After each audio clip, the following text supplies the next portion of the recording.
you need to be strategic with the partners you're bringing on board. And so if a funding partner is coming on board, I expect you to be asking, what else apart from money can you offer me? Yep. It may be my network. It may be the name of the organization I work for. It could be that I am able to get you in rooms with high net worth individuals and secure your next funding round. Those things must be important to you. So if I speak to a business and I'm like, do you have any questions? I'm like, oh no. I'm like, really? What do you need? I asked them a follow-up. Apart from money, what do you need? They're like, no, money will solve all my problems. I'm like, no, it won't. Be selective. It's your business. We want to come in. So be selective about who you let in. You don't marry anybody, right? Today's episode is different. We are speaking to a venture capitalist who specializes in investing in early growth stage startups across Africa. She's Lucia Sarkwa. If you have a business, if you run a business, if you're thinking of running a business, if you're thinking of raising funding, if you've had questions on what happens if I want to raise funding for my business, then you might want to tune in and stick and stay with us.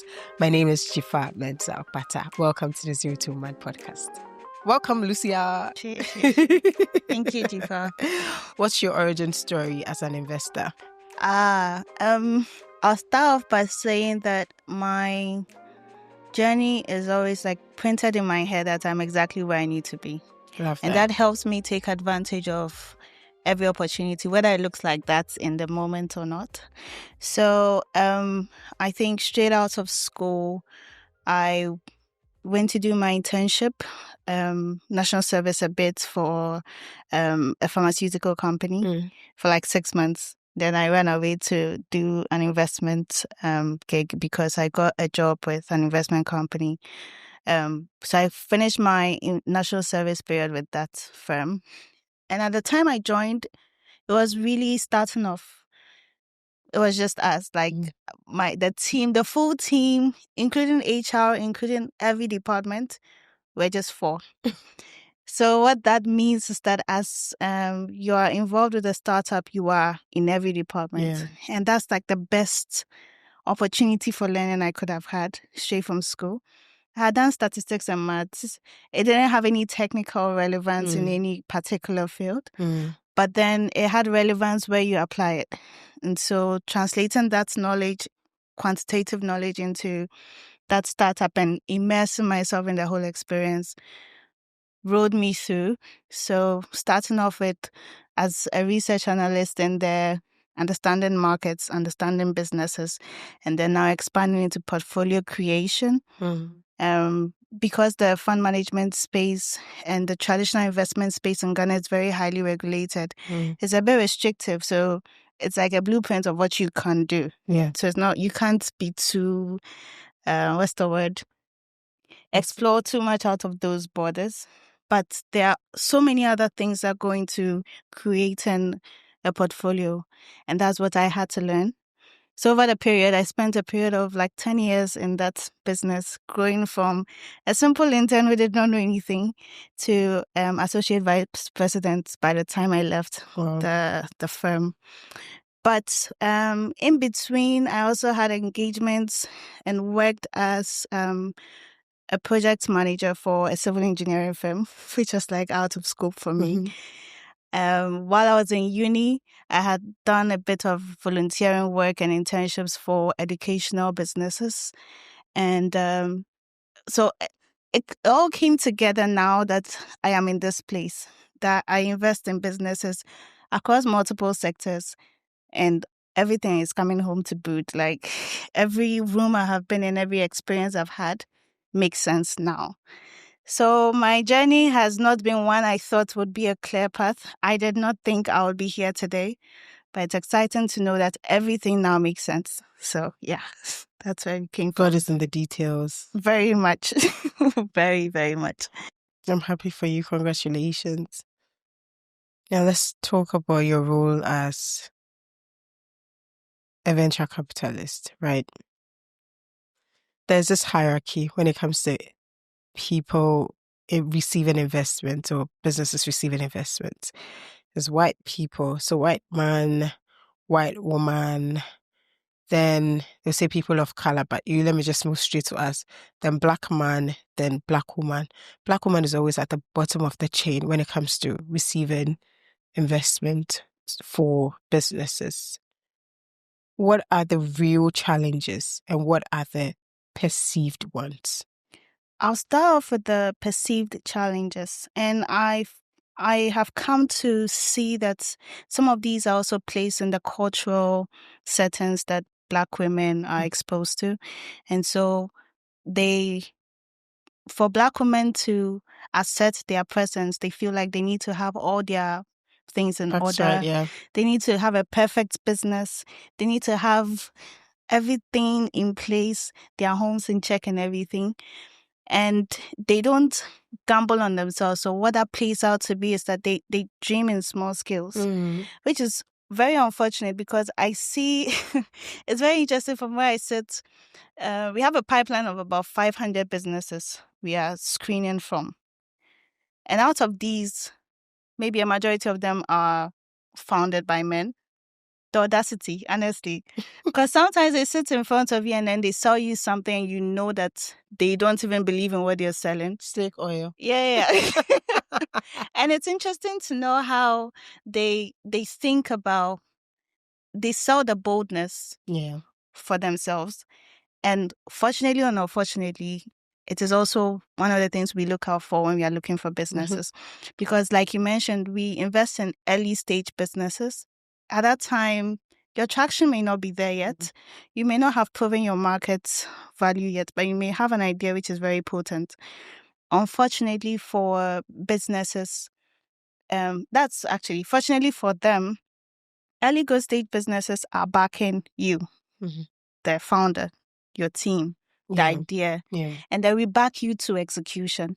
But you need to prove to us that you are able to execute. What I see women doing is that they shy away from it because they feel like maybe I'm not there yet. I don't have an Ivy League exposure. And it's even worse. So most of the businesses, unfortunately, are screened for women. And this is no shade to any woman doing those kind of businesses, are doing like shea butter in a certain scale, or they are doing really small scale production, or meanwhile there are women who are also in a very different space. And I'll talk about her, a particular person who comes to mind later in our conversation. But her audacity is beautiful to watch. I have been in her space and the men are like crawling when she's walking in. And she's like 30s. And doesn't have to be because she is, she controls the room, she controls the presence because she owns what she does and she understands what she's working in. I feel like the perceived myth about you having your house, your products perfect before you can start engaging investors, does more disservice to these women. The real risk, the real concerns though is that women biologically have come with extra. We are mothers, we have children, we can't leave kids at home. I've interestingly, I've actually interviewed a woman with a brilliant business idea, and me as an investor was holding her baby while she was pitching to me. And, in a certain light, maybe that's why we women need to be in these seats now, so that we can also accommodate these things that it comes with, because I can understand the burden. She has no one to give the baby to. But it doesn't discredit the quality of business and the world-changing ideas she bears. A man will not do that. No shade to any man who would, but in the grand scheme of things, it is not. She would rather not take the interview at all than go there and give her baby to a man to hold. So, yes, it's a real challenge socially and biologically that we have to carry all that we come with us along this journey. And the journey on its own is not okay. It's not easy to just navigate. But coming with extra baggage is also a burden. So that's a real social risk.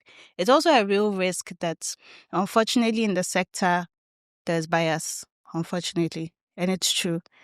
But that's why we are here, to try and create the tables where we can accommodate our fellow ladies and fellow women who are changing the narrative and taking the others with them, recreating the narrative of what this generation can achieve and taking them along to create daughters. The generation after us would have a vast advantage because of the things we are taking in for them and the systems we are putting in place so they can just walk it. So yeah, that's how I perceive what's going on right now. How do you think we can change that? I think we've already started. Like I've said, the mentality is different now. The education is wild. The awareness is going out. Women are now pushing for their voices to be heard and for their considerations to be put on the table for conversations as well. And so it's more like an imposition in this period. We are not waiting for you to give us a chance. I see women moving, funding each other, which is beautiful to see. Like they're creating these small union groups, and it's already existed in the rural areas, but on a very small scale. It's growing. It's birthing this era where women who are economically empowered as well and financially empowered can also move things in the direction we see it moving towards. I love it. So yeah, it's really interesting to see that. I love it. I love the idea of the typical rural, women rallying around each other and supporting and contributing towards each other's ventures. I like that is moving into the urban, so to say, sector where people are saying, if you want to raise funding for your business and you want to raise, say, $100,000, 5 of us can come together and give you that money because we can afford to, and then put that in your business. And just to add to that, so with the firm I'm working with, Sahara Impact Ventures, it is owned and founded by 2 women. And it's the first fund manager in Ghana that's owned and founded by 2 women. And it's also a space for little girls coming up to see what's possible, because in my whole 10 years of experience in fund management, I've never seen any fund manager of investment house owned and founded by a woman, not co-founded. I know there may be a few who are co-founded, but exclusively owned.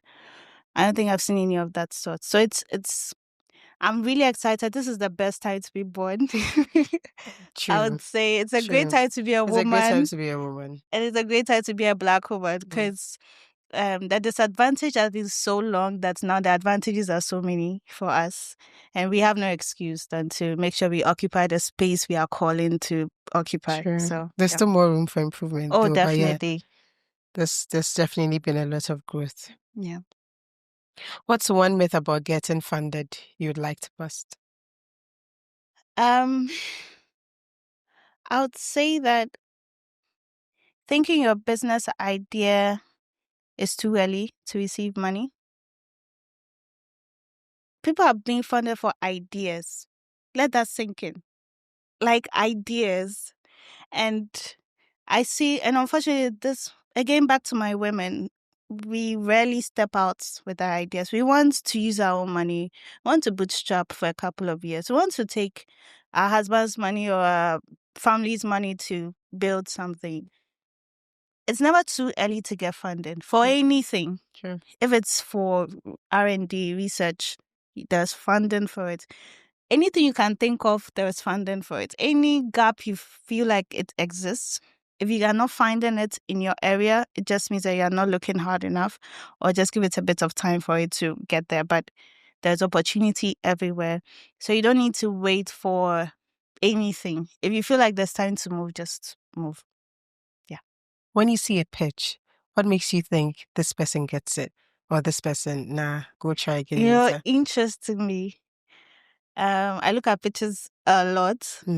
And another thing I do apart from my mainstream trying to get businesses to fund is to try and support the founders I meet one-on-one. Yeah. So there's no one who has had a one-on-one session with me who has left me without feedback. I'll give you some sort of feedback. Even if my fund is unable to fund your business, I am prepping you for who is next. A pitch that does not get it, First of all, the people want to solve all the world's problems. Their business is solving global poverty and hunger and curing cancer here. Like, business ideas scattered. There's no clear focus. Yeah. There's no direction. And I would say this repeated continuously in this interview. Businesses that do not understand the kind of shift they are trying to do. No matter how technical your sector is, if you have a conversation with me, you can break it down to me like I'm a toddler, you don't understand your business. And it's 101. So if you come to me and your technicalities are off and you are the founder, or this is your baby, then I don't get it. It means that you are either not paying attention to it, which is a risk for me as a founder. For businesses that get it, they're very clear on their business. They're clear on their revenue and their strategy. They're clear on the strategies for market penetration. Very clear-cut focus. I don't care if your business module solves all of the world's problem. Give me a strategy. Let it be realistic. I can work with that. Yeah. But you come with rainbows and everything, and when we ask you technical questions, sometimes something as straightforward as how are you entering, where's your target area? There's no target area. You're just like, oh, I have this beautiful idea. And that's a myth. People feel like every good idea will automatically get funded. That's not true. I've met brilliant businesses and they're struggling. And I can't even help them. because they it's believe beyond funding. Yes. And they believe so much in their product that there's nothing you can tell them. And you can't tell them anything. So it gets hard. But a business that gets it understands their customer. Some people just sit in their rooms and then put things together. And I tell businesses this, that I'm a human being outside the hat I wear as a venture capitalist. So if I meet you and your product is relevant to me, don't win me as a customer. That's it. Why am I putting my money in you? If I see you selling share oil, I'm sorry I'm on the share. I'm sorry I'm on the share, guys. Not to undermine them in any way. It's just like the businesses I interact with a lot because of the sector I'm in. A lot of agri-businesses are in that direction because it is a wealth we have in Ghana, which is easy to get into. But if you meet me and you talk about your share oil and I don't leave feeling like, I actually really, really, really, really want to buy your product, then something is amiss. Because if you can't convert me as your customer, where is my interest going to come from? And it tells me that if you're unable to convert me as a customer, how are you converting other people to purchase your product? And another thing that's very unique for businesses that stand out is their differentiation. Your market, your barrier to entry must be quite unique. Because sometimes these businesses play around the same sector for a very long time.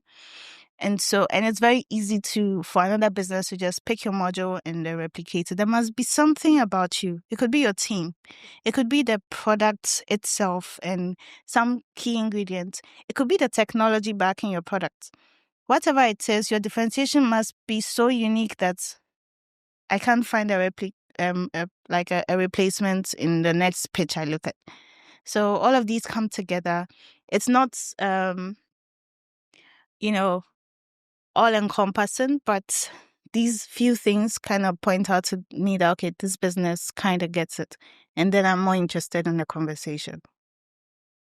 If a woman listening now is making, say, $10,000 in revenue, it's a monthly or annual revenue, what does she need to do to be investor ready? I think the fact that you're making 10,000 recurring monthly revenue, come and talk to me. Ready. Yes, you're already there. It means you're doing something right. It means that you are able to keep consistency. Consistency means there can be growth. Scalability of the sector is very important to us as investors. We have to think about it. And I think for businesses who come to speak to investors, think about it in the narrative that you are giving your money to someone, you need to get your money's worth back, right? Whether it's whatever the metric the investor is looking at, whether it's an impact or it's a revenue return, we need to think about it as, okay, I'm selling this. What is the value I'm giving to the person who is buying? And so the fact alone that you're making that means that you're consistent, your customers are loyal and are consistent. That means you're doing a lot of things right. What I would advise is that then for different sectors, it may mean different things, but maybe generically, at that point, I would expect that you start to look at your mode of operation and optimize your efficiency so that your margins are improved. You can reduce your cost of sales so that now your margins start to get better, your profits are. Because people are making recurring revenues in the millions and are still not profitable. That means that there's still some leakage somewhere. If I see your financial model, you've been in business for 5 years and you haven't been profitable for 5 years, let's have a conversation. There are some leakages. I'll ask you, take me through your whole production, take me through your whole cycle. Where are the gaps in there? We'll reason it out. We'll see where the gaps are. So at that size, you start to now optimize your operations. Because you can talk to an investor at that time. You're even beyond people are coming for funding. People are coming for funding with nothing. So I don't think it should discourage anybody at all. That's a very excellent place to start. So yeah. Is there a difference between somebody building a business just for the sake of building a business or somebody building a business so it serves as an investment opportunity? Yes, it shows. Like I said, when you're just building a business, sometimes it's for sustenance. You just want to get by. You know, the size of it shows. Sometimes it's more or less like you want to have some steady flow for yourself. Think about an investment opportunity, literally like I have just indicated, like it should return something, some substantial value to whoever is believing in you to put their money where their mouth is. And so if your business just goes, hand comes, and there's no scalability to it, and usually that's the differentiating factor between a business that is sustaining them and a business that's an investment opportunity. No one would have seen Google and gone past it. Why? Because scalability was so obvious. By the time market accepted the product, scalability was unstoppable.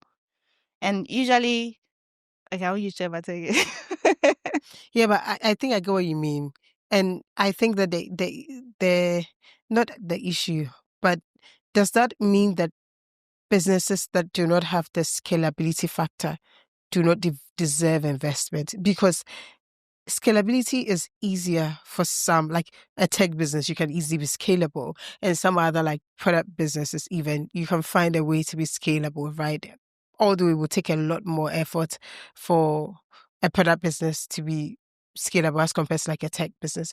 But a lot of businesses that women venture into that we have seen, especially women in this part of the world, is product-based business, right? Businesses that investors do not like to consider as scalable.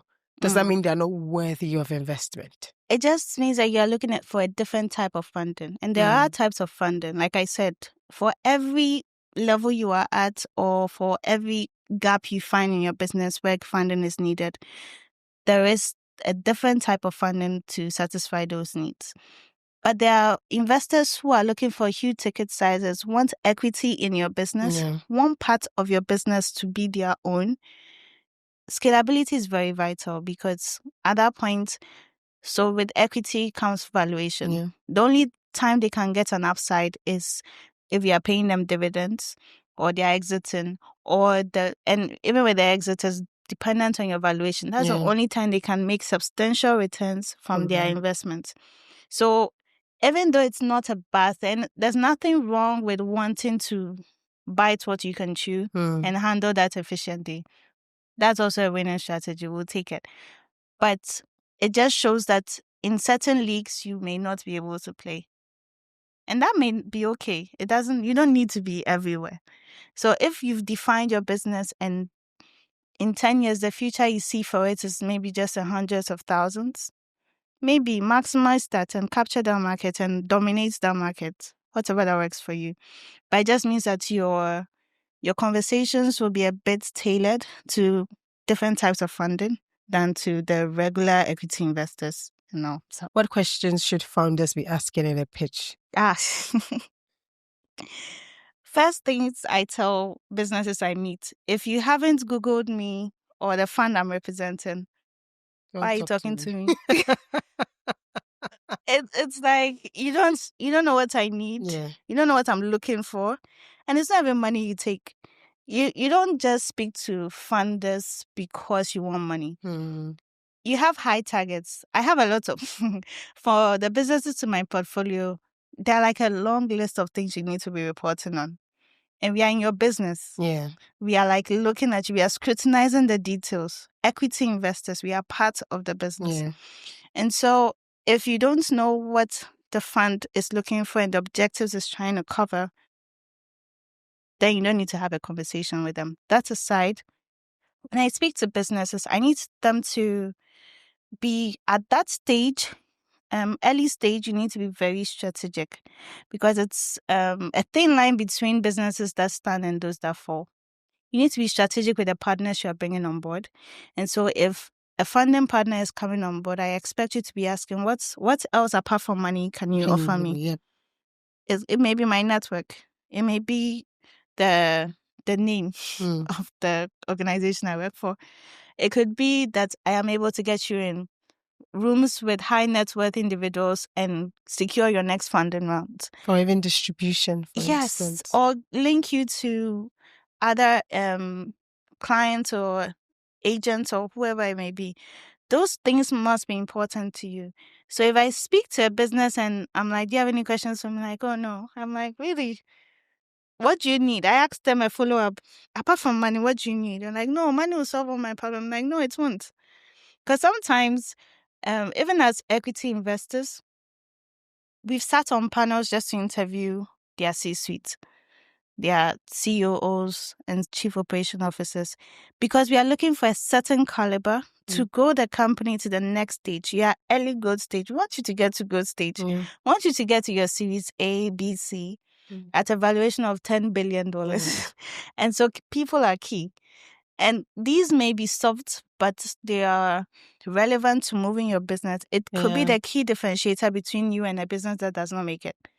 So I want them to be able to ask whoever you're talking to as you're raising your funding, what else you bring to the table. And it's not a question of arrogance. It's a question of you trying to cherry pick outside money. What else do I have? And I feel like sometimes when you are just focused on the money, you end up pulling in a crowd you can't handle.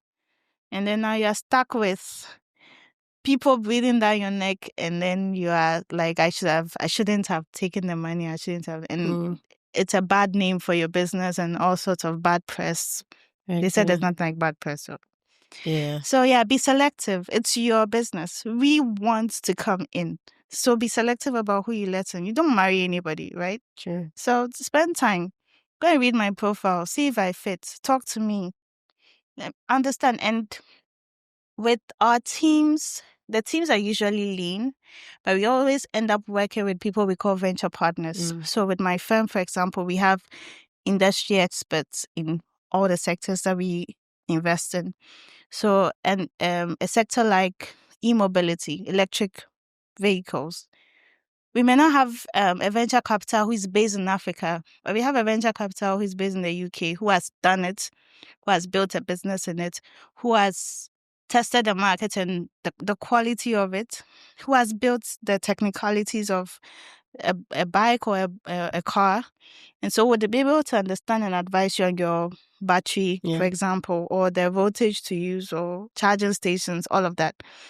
So there are lots of resources available. Make sure you find a partner that aligns with you the most, and don't just take anything just because you are desperate.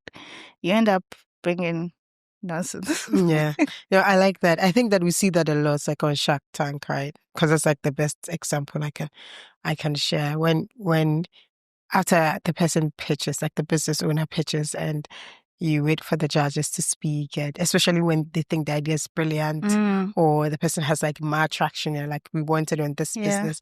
It's always like, okay, I'm going to give you 100K for like a 20% equity, like, you know, at whatever valuation. And I also have contacts, you know, like at Walmart, and I'm going to take your product to Walmart all around the US. So there's always like something extra else beyond just the money. It's like, I have the connection. Your product needs to be distributed in a particular way, and I'm going to make sure that it's rightly distributed. And sometimes the thing you need to unlock your business may not even be the money. It may be that one introduction. If we give you time, you could actually make that money without the equity. Just I will take you a longer time together. So please be more concerned about who you're partnering with. Choose them with your eyes open. But I know there's also the issue of funding being scarce. You know, it's not easy to get funding as an African. Sometimes it's even easier, quote unquote, for people in tech, because there has been a lot of investment in tech. There's been, you know, a couple of good exits across Africa. So there's some sort of trust in that industry. But for people who are not in tech, it's a whole different ball game. And it's hard. Like, I hear people talk about how difficult it is, even people who have traction but doing like regular businesses or like product-based businesses, talk about how hard it is for them to raise funding as compared to like tech companies. So for people like that, I think it's usually easy for them to just say, it's okay, just give me the money, because really I want the money and I'm not getting the options that, you know, other people are getting. So can you really blame them? I don't think so. I don't know why I'm equating it to marriage. When you're not meeting it's that deep. So yeah, you can. It is deep. When you're not meeting the partner that ticks your boxes, all of it. Okay, you won't find all of it, but the most, the key ones, the tangible ones for you. If you're not finding a partner, you would wait it out. From people's experiences that we've seen or heard at some point in our lives, there are things that you cannot compromise on. And I do understand the narrative. Funding is limited, so whatever is available, we'll just take it. But then, interestingly, another thing I hear a lot in the industry is that all the funding goes to specific companies. It's like all the investors are investing in the same companies. To that, I'll say that, one, investors talk. I have catch-up meetings with a fund in Kenya who invests in Ghana, and we share pipelines. So if you stand out for me here, there's a high chance you'll be in that conversation in a Kenyan business. It doesn't shift the fact that you need to be on point. Be one of the businesses that we are shopping around. One thing I really love about this sector is a lot of collaboration. Most of the time, these businesses are raising like 10 million, 5 million. Most of equity investors maybe have ticket sizes, we do. And maybe one fund may not be able to consume that whole equity. So there's always conversation. Every deal we are on, we have a minimum of maybe 2 or 3 other equity investors in that deal, whatever instrument you're using. And so once you stand out, there's a very high chance that you'll be in all these conversations. And once you stand out and your base is covered, then you become an attractive investment-worthy business that everybody wants a piece of. So maybe it looks like chicken and egg at some point. Yeah, it does. But I feel like once you are channeling and navigating it with wisdom, you'll be able to find where you fit and be able to access the funding you need. What do you tell founders who are looking at their market size in a very small scale? Okay. I'll do an exercise with you on that one. I want you to close your eyes and imagine a turkey on your lap. I mean by what? A turkey? No, Oh, 10K. Yeah. I said Turkey, but Turkey. 10K is fine. No, imagine $10K on your lap. Have you seen it? Yeah, I can see it. You can see it. Yeah. What does it look like? I mean, it looks like a couple bundles. Okay. How much did Yeah. that cost you to imagine that? Nothing, just Exactly. a few seconds. So that's the answer to your question. Fair. Thinking about your business on a global scale costs you nothing. Even if you don't have the financing for it, I want you to draw a map, like this is the kind of clientele you want to serve, and this is the kind of excitement we want our products to generate in people. It's free to imagine I love it. that. Just do it. And then with time, like I said in the beginning, you are exactly where you need to be. It's a personal principle, but it always comes full circle. But by the time you are in the rooms that are about to change your life, you don't have time to go back and be like, oh, I wish 2 years ago I had done this planning. If I ask for your strategy document and you can't produce it almost instantly, it means you're not thinking about strategy. That's basically what it is. Be prepared. If it's in your, yes, put it together. It costs you nothing. Just put the documentation together. Take us through your roadmap. If you bring your pitch to me, I tell founders I coach that your pitch will be in rooms that you may not enter. So let it be like a very graphic description of where you were, where you are, and where you're going. So that whoever is looking at your business with interest can place themselves in that journey and be like, oh, at this point, I'll come in. Because maybe the conversation is too early. But they're like, oh, by the time you are at X point, I think that's where I want to get in. And then they start putting you in mind before you get there. You get, and then they just take you along. I know I'm saying that's that how it works. That's interesting. I know I'm saying it so laterally, like it's not a big deal, but that's basically how it starts. So you need to dream bigger. Your business can be so much bigger than it is. You don't need to think about every detail, but you have to have a consciousness about what the global picture can look like for you and dream it. So let's say I'm a business owner. I plan on raising funding someday, but I don't know anything about pitching, valuation, equity, investors, all of these things that are key to me knowing and understanding before I even think of like raising funding or before I actually raise the funding. Where can I start from? What book should I read? What should I watch? Go on the internet. Type, I am an investor. Everything you just type it in your search bar and start from there. We are not in the era where you have to walk 10 kilometers to a library and open an encyclopedia to find knowledge. We are not there anymore. And so there's nothing you need that you cannot tell me that you will not find on the internet. Start from there. And then have conversations with people who have raised. Go on LinkedIn. There's nothing wrong with the rejection. No, I won't talk to you. No, they don't respond to you. You don't die. That's it. You don't die. Send them a mail. I've been admiring your work. I see you just raised capital. Can you have 5 minutes to have a quick chat with me? This is and this is my business. This is my pitch. Let me know if you have time.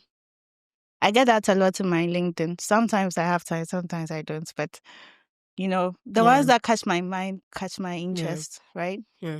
So there's nothing stopping you from starting. You have no excuse, honestly. That's unfortunately for people who want to be like, this is the gap. You have a smartphone, you don't have an excuse. Yeah. You can start anywhere, literally. I like the reaching out to people because I've done that before. Yeah. So one time, my startup at the time got an interview with YC, and I wanted to. I mean, I kind of like, because I've missed, I know people who had gone to YC, but I wanted to reach out to this particular person who had like gone through YC twice. And at the time he had like freshly raised. And I just like sent a message on Twitter. I'm like, hi, I have an interview with YC in January, please. Can you help me? And he was like, yeah. So it takes nothing from you. Another thing I would say is that there's a lot of opportunity now with accelerators and incubators. I see a lot of them now. Yeah. And they are basically literally looking for businesses to coach. Yeah. It's an advantage for you when you go through these kind of sessions because it attests to your credibility as well. because it is understood that most of these accelerators have the partners and the knowledge transfer to prep you for the real world. Yeah. And so, and most of these have funding attached to them. They give you grants when you're done. Jump on an accelerator or an incubator, have a conversation, get trained. There's nothing wrong with talking to people. You know, I don't want them to know my ideas, they'll steal it. Okay. What do you say anything? Like the thing is, even if they steal it, like I think the core of the thing comes to the execution. Also, I do get it. It's a valid fear. But I feel like at a point you just need to surround yourself with people that when you share ideas with them, even when they're asking you questions, it's so that you think more about your idea. So it's not because they do not believe in you. But if you share your idea with me and I keep asking you questions, it's because I want to understand what you're trying to say or build. And if you are found fumbling, it's not because I don't believe in you. It really is just because I want to understand, and I want to ensure that you do understand or you've thought things through. And that feedback also helps with your product development because human beings will be your consumers at some point. And so if you're getting a feedback from people who have led or blazed that trail before, even in a different sector, it opens your mind to think about how the other consumer or other part of the rope is considering your product and how easily acceptable. So if you're talking to someone on LinkedIn, random person, it is too complicated for them to get. It is a message to you that if this lay person cannot get it, then maybe your investor is not getting it as well. Then it's a communication thing, a storytelling thing. Then you need to go back and then rework it and come back. So, yeah.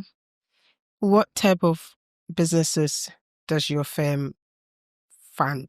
So we do sustainable food systems. So across the value chain for agriculture, agribusiness. We do clean energy. So that's what I'll start putting into the e-bikes, electric mobility sector, clean cooking, all of that. And then we do businesses that provide increased access to financial services. That's a fintech. Health service, that's a health tech. And the last one always skips. But what about education? Education is the last one. Yes. Final question. If you could have dinner with any founder, living or dead, who would that be? You know, interestingly, I've been thinking about that for a couple of days. Okay.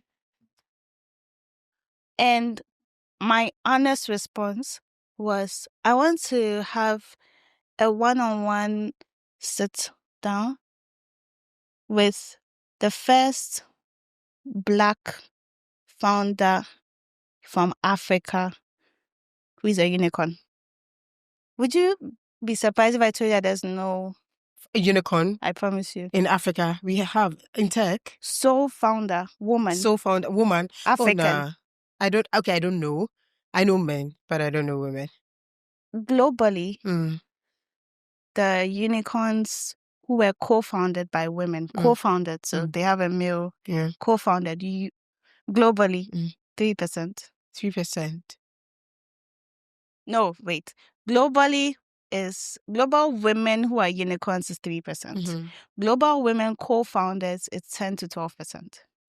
Global African founders who are unicorns, 0. Women, 0. Women, specifically. They're not funding us. Maybe they should fund us. Oh, so maybe we should go be there. Yes, maybe. So that woman, whoever, maybe it could be you. And I've already had my one-on-one. Let's see. But yes, I would be very interested to see that narrative. I live for that day where there's a business founded by a woman, owned by a woman, CEO'd by a woman, be a unicorn. I want to see that. Come in the future near us. Soon. Maybe sooner than we think it will. Yeah. I know a lot of women are building, so hopefully it comes soon. I can't wait. I'll be waiting for that sit down with that person. Love it. Thank you for coming. And I just hope that people who are building businesses begin to think bigger, like you said, and begin to understand that there's funding available if they see. Of course, it's not as widespread as it should be, but there's something that they can tap from. Yeah. Thank you so much for coming. Thank you for having me. Guys, I hope that you enjoyed this session with Lucia. Share with all your friends who have businesses or who plan on doing this entrepreneurship thing full time. I'll see you all next week. Please like, subscribe, and share. Bye.